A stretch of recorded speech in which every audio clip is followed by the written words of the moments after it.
My full name is Richard Rowson, and I lived here from March 1944 till June 1946, when I graduated and was commissioned. Mm-hmm. International House stood for things that I believed in and we believed in through our training. Mm-hmm. We believed that it was possible to settle things without war by understanding among different peoples. And even though we're in the middle of a war, we felt that International House had stood for things in peacetime that were very important to our mission in wartime. I'm Margie Ryan, and I'm the Alumni Engagement Manager here at the International House at UC Berkeley. I'm also an alum of iHouse. I'm here today, March 17th, 2022, with Dick Rowson, who also lived here under the dome in this building. And today we're going to be talking about his time here, which is a particularly interesting time, as he lived here when this building was called Callaghan Hall. I volunteered for the Navy when I was 17 years old, and my parents said, first we want you to go to a year in college before you go to the Navy, wherever they may send you. So I went to Pomona College, and when I finished that 1 year, that was just before my 18th birthday, when I had the right to accept whatever the Navy wanted to do. And they wisely, I think, from my viewpoint, sent me to University of California, Berkeley, to the V-12 program, which was an officer training program during the war that would take young people out and give them an education, a well-rounded one, as well as training in the naval navigation, crime, what was called damage control, places and programs like that, and at the same time go through a regular academic career. So at the end of that time, you graduated with an AB or whatever you chose to do. Mine was political science as a major, and you then go and stay in the service and do the job. This was during the war. This was during 1944. That summarizes what I did and how I got here, which was very lucky for me because I'd hoped I could go to the University of California anyway, and I ended up here by direction. And do you remember your first impressions of coming to this building, to the International, or to Callaghan Hall? Well, it was unexpectedly beautiful as a piece of architecture, as a place that had been commissioned by those interested in international relations and good relations among all people all over the world. And it was if I had a gift from heaven that I was going to live in a place like this, even though the people who normally had lived here were no longer here. They were replaced by us as naval trainees.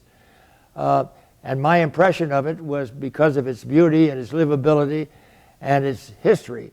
And I was I felt honored to be able to go through my education in International House as it was, even though it was called Callaghan Hall. Mm-hmm. Wonderful, yeah. So I'd like to spend some time talking today about living in this building, because you, as you said, you lived here when it was Callaghan Hall and not the International House, and yet it's the same building, it's the same walls, it's the same dome, and I think you had a particularly interesting experience under the dome because it was used differently. So I'd like to talk about the different rooms in this building and how they were used. For instance, let's talk about the front steps of Callaghan Hall. How were they used when you were living here? We had our entirely group, the whole group together out on the front stairways, out into the street and beyond every morning. And so all of the trainees would line up by platoons and have that gathering first thing and take a run around the campus to keep us in shape. Some of us couldn't get around all the ways and would somehow sneak into the bushes. By the way, I did not do that because I was well trained at Beverly Hills High School before I got here in exercise. Anyway, It was open at the front, unlike it is now. You walked right into the Great Hall, up those steps, and there wasn't the retaining wall and office-like appearance that you now have. The hall itself was open when you opened the doors. Mm-hmm. And so now you're in the Great Hall. How was the Great Hall used? Well, it was used by all of us as a place that had a very un-naval look. It was a place where your friends, others from outside, could gather and gain an appreciation of what the hall was about at that time. The appreciation was a naval training area called V-12. And we were one of many all over the country. But this was an exceptional one because it was held in International House, then called Callaghan Hall. Mm-hmm. And so it was the greeting point and the first point you got into that gave you a wonderful impression of the architecture and the feel of the place. Mm-hmm. So it was a gathering place that it's always been, really. Yes, it was. Yeah. Oh, that's great to hear. And so if you go through, you're in the Great Hall and you turn right, and so now you're heading out towards the hallway where there's the beautiful stairway that lead up to the dining room where we just ate. Yes. Does that you've been there now very recently? Does that look the same? Does it look different? Well, the big difference was that we ate on that same level downstairs, because those stairs that go now up to that dining hall led us into a room that was too small for all of us to eat in. So the only room that we could all eat in was downstairs to the left as you come in, and we ate. That was our dining hall. In the auditorium, which in the auditorium, and we would have our meals there. And when you walked up the stairs, of course, you had the beauty of the place, of those stairs, and what was up there, and the view you had of the outside of the International House through the big windows at the rear in those days. Mm-hmm. Mm-hmm. Okay, so the main stairwell did not lead you to your dining room because you ate downstairs in the auditorium. That's correct. Because there were so many of you. Because there were so many. And as you went up those stairs, you passed by things that were then different than you have now. As a mailroom, your mailroom now was really our place where we got uniforms and where we took our old stuff to be turned in. It was a more commercial kind of place, but it was the same room, which you now use as a mailroom. Mm-hmm. And do you remember were there mailboxes at all in that room? No, there were no mailboxes at all. Mm-hmm. We got our mail separately into our rooms. We had no central mail place like that. It would have been wonderful if we had, but it wasn't there. Mm-hmm. Mm-hmm. So that was where you got your uniforms. Interesting. Yes. Okay. And then, so from the today's mailroom, if you go down the hallway, I believe you said there was a nurse's station? There was. Mm-hmm. And how big was that? What was? It was a small station because if we had any real problems, we would go to then Crowell, the place on campus, which was the only hospital close by. But it was used by us, and I was a resident there for a while when I had scarlet fever during part of my service here, and went through the correctional and kind of the program of recruitment out of that illness back into the service that I was in here. But the nursing room was not very heavily used by us. Mm-hmm. Well, that's a good thing.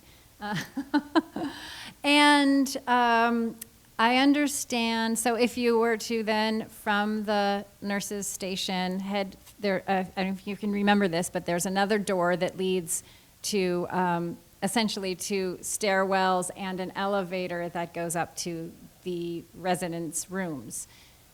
I have heard that the naval recruits were not allowed to use the elevator. Is that true? That's correct. We did not use the elevator. We had the stairs and we walked up and down them. It was then 4 stories that we had to go up. but it was considered good exercise for us to do that. And that's the way we got around. Mm-hmm. Yep, that's good. It's built into your day. And how about, so prior to the Callaghan Hall days, all the rooms were single rooms. Can you tell me about what the resident living situation was when you lived here? Well, obviously it was crowded compared to what it was when you had single rooms here, because we more or less doubled the number of people in Callaghan Hall from when it was International House as such. They were bunk beds with upper and lower, and you had a shipmate with you in those rooms. In each room, every room had 2 people in it. There was no single rooms. Mm-hmm. Mm-hmm. So more crowded then, yeah. Yeah, it was crowded. We had a couple of desks that were very small, so we could do our studying and so forth there. But it was not easy. A lot of the work we had to do in the library. Mm-hmm. And were there any women living in the house? No, other than those who were the nurses or those who were working in the various facilities that served the meals, that kind of thing, all in the background, so to speak. But there were certainly no female residents that were trainees in the B-12 program in those days, because it was restricted to males. Right, right, right. And yet there are no women living here, but there were a number of naval recruits who got married during their time here, because we have some pictures of the House, or I guess Callaghan Hall naval couples. Yeah, yeah. Well, they didn't get together in the same way that obviously people did when it was international, co-educational, and people from all over the world constantly getting in touch with each other. And those kinds of things, marriages and the like, could take place from the associations you had here, particularly over dinner and things like that. But here, it was limited to those who, the female contacts were in the sororities around the place here, and to other, like Stern Hall, which was one of the women's halls here. So the contact with the outside world in that sense was through those contacts, or through things like USO or the Y or other things that had festivities for the service at the time. Mm-hmm. And did the service arrange any programs here in iHouse, for instance? Were there dances ever in the auditorium or anything of that kind? I do not recall that we had any formal parties of any kind, because of the nature of the program and the urgency of it. Sure. Under the time schedule, we had to squeeze 4 years into 2, and it was there were no breaks between years and semesters, except for a couple of days here and there. So it was pretty tight in terms of what was the purpose, which was our training. Interesting. Yeah, it wasn't it was here, you were here to study and train. And that's correct, and get the training that we needed for the service that we were commissioned for, and the background and the other things that we would use throughout our lifetime. Right, right. So Dick, going through the house a little bit more, we talked about the center courtyard right outside the Great Hall. How was that used? Well, it was basically used as a auditorium for concerts that were sung to us from across the way in the nearby sorority. And there was a lovely woman who sang there and frequently sang for us from her balcony that we could see through the rear of International House, outside that courtyard. Otherwise, the courtyard was a place that really was not used, because it was just a plain place. There were no trees, there was no anything down there. It was just a place on which all of the rooms could see the rest of other people, except for the outside rooms on the outside. Sure. And one thing that was interesting, one time when this woman was singing, I'd been asked also to play my flute for the people who were in the house at the time, and the two got tangled with each other, and I couldn't hear her, and they couldn't hear her, and there was a big rumble, and they came and stormed my room, and told me to put down my flute and tend to my own knitting so they could hear the concert from across the hallway. It was beautifully done. One guy there said, "Oh, he's okay. He plays the kind of music we had on St. Patrick's Day," which happens to be today. Right. So leave him alone. But you had to make room for her as well. No, For her voice. unfortunately. She couldn't come in the quarters at all. Right, right. So I'm curious also, so we just recently here at iHouse reopened the cafe, Edmund's Cafe, and I'm wondering if there was any cafe activity, was there an active cafe here in front of iHouse? There wasn't. At that time, the cafe was closed because that was not an essential item for our training. Everything we did was pointed toward getting the job done and getting the people out so they could tend to their duties overseas. It was wartime, and such things as a hospitality place such as the cafe and a place where you could kind of go and hang out didn't exist in those days. Right. And do you remember if that part of the building was used at all?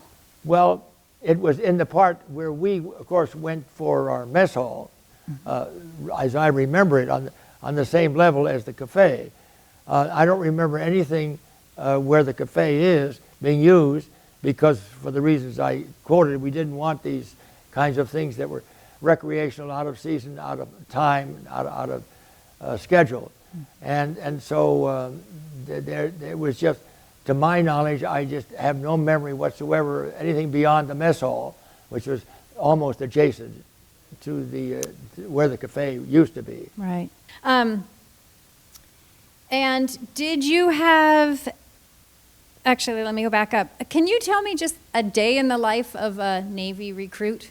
What was a day like living here in Callaghan Hall? Well, first of all, it began very early.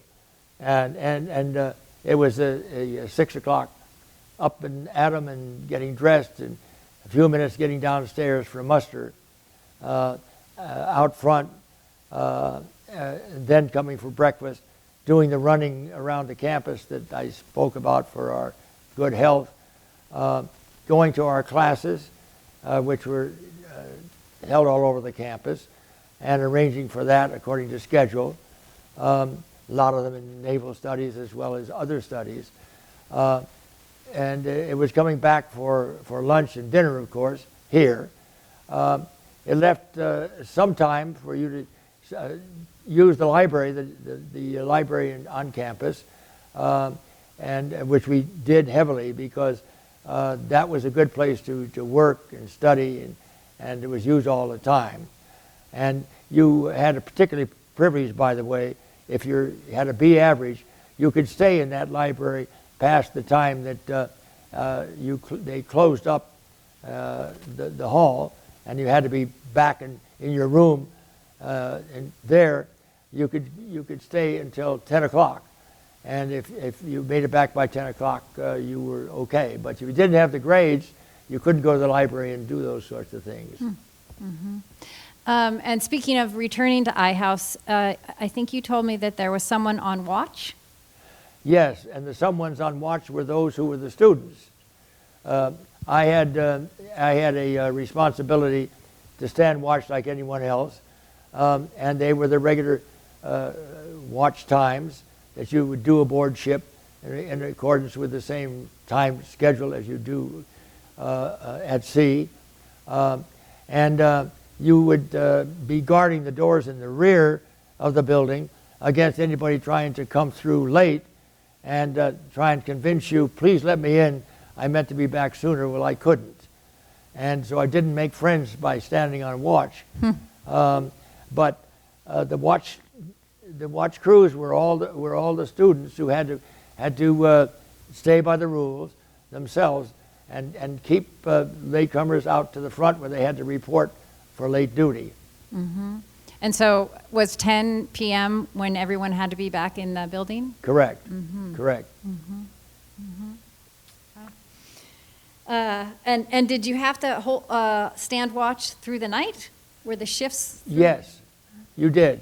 You had the regular hours through the night, and you would stand your share of that watch during the night the same way you would do aboard ship. Yeah, good practice. Beg your pardon? Good practice. Yes, very good practice. That's great. And so we talked about a little earlier today about the fact that the international students who were attending Cal during this period did not live in the building at the time. They were moved to the fraternities nearby. Did you have any interaction with those international students who? Frankly, I didn't know anything about that. Nobody ever mentioned to us that there were people whose places we took, who were still at International House, hanging into the period, going into the period when the naval students occupied the place. So I didn't know about these residences in the various fraternities round and about. We just assumed that somehow the place was emptied and we occupied it. And when the war ended, we left, and that was it. So there was no real knowledge, on my part anyway, of these students who were caught in between. Mm-hmm, mm-hmm, mm-hmm.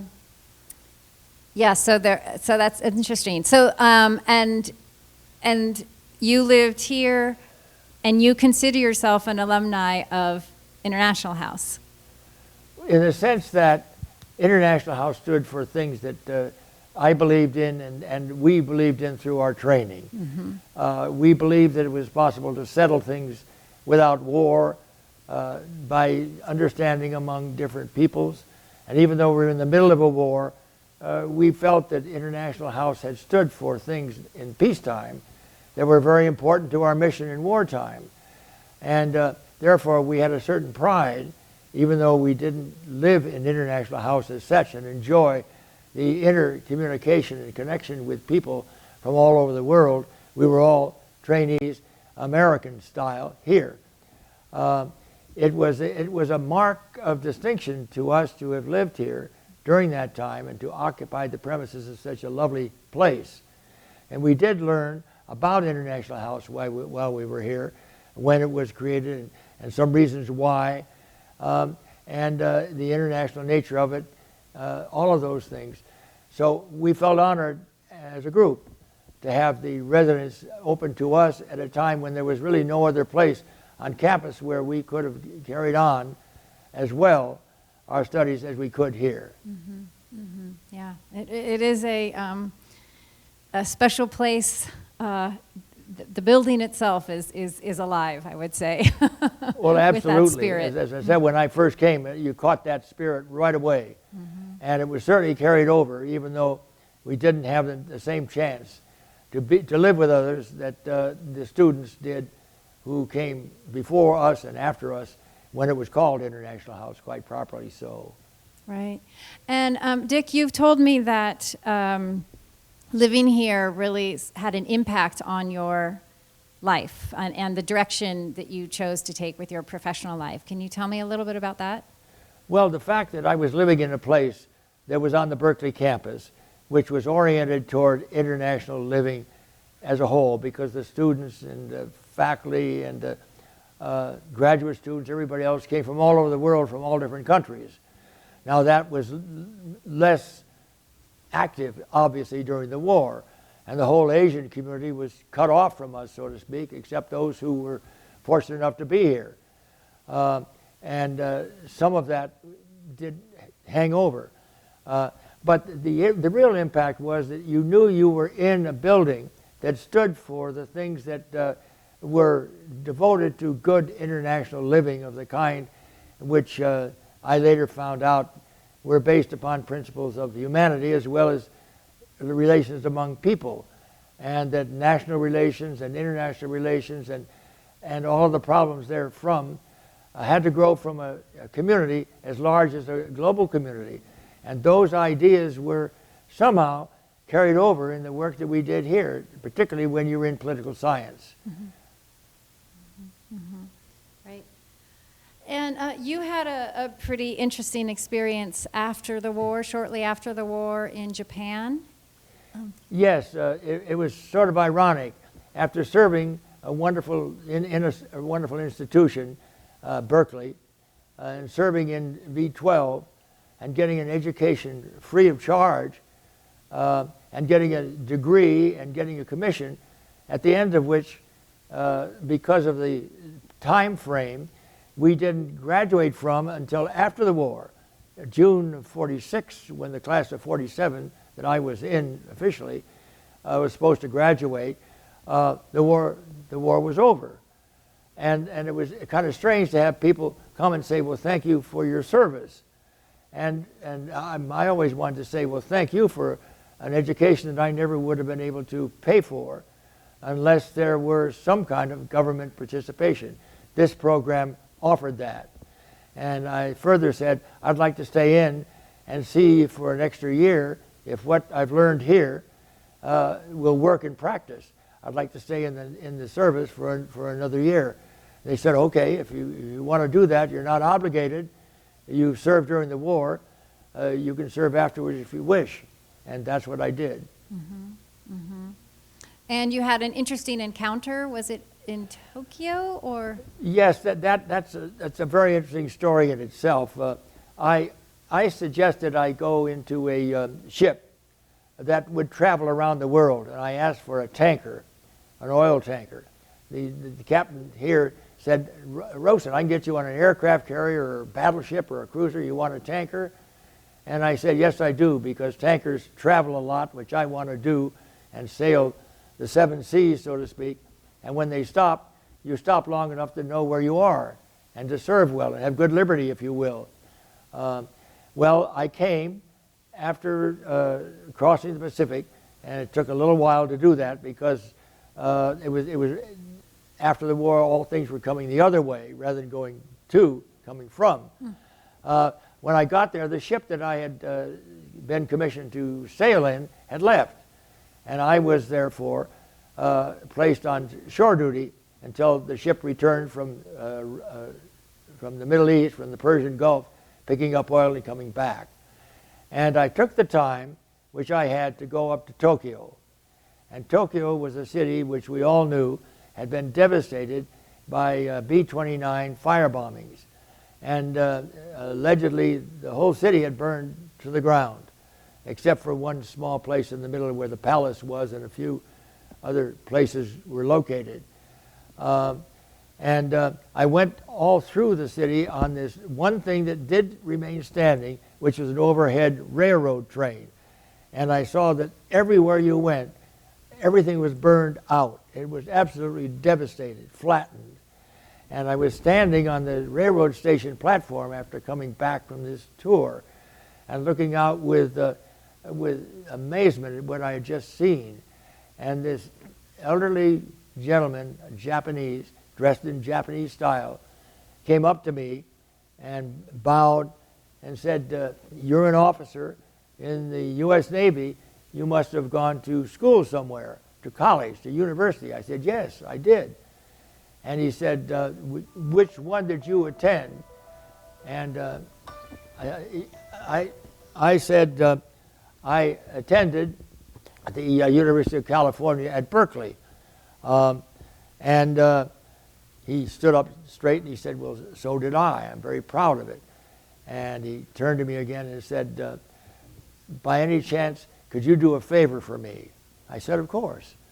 And he said, "I would like to sing 'All Hail Blue and Gold' on this from this platform, and would you do it with me?"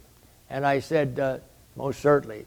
So we stood there. He, the person who had been at the other end of the war from the one I was at the end of, and had been the enemy, and we were the conquerors, so to speak, it was poignant that he wanted to overcome that difference by emphasizing the unity that we had as coming from the same university and singing a song of that university over this sea of devastated city in front of us. It amazed me, and I always thought about it thereafter.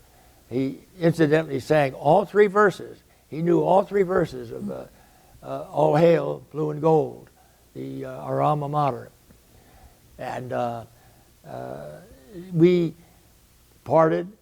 He took his leave without my knowing his name or whether he was actually in International House, but he certainly manifested in what he did and said, to my mind, what International House stood for. Is that despite national differences, you had a human race, a human people community, and above all nations was humanity, is what I learned from that contact. And that's what I wanted to put on the brick, which I, as a resident of Callaghan Hall, was privileged to purchase afterwards with my name on it and the right saying. And I said I want it to be, above all nations is humanity. And that to me was what we really gained from our residence here and from our education. And he gained the same thing.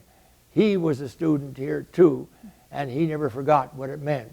And I had the greatest pride in him, I must say. Wow. Well, what a story, right? It's incredible. Yeah. You're incredible. Thank you so much for sharing just these memories with us and the spirit of iHouse and Callaghan Hall. You really have carried it forth. And I'm proud to say that I'm a fellow alum with you. Well, I'm proud to be interviewed by one. It's a pleasure indeed. Yeah. Well, thanks so much, Dick.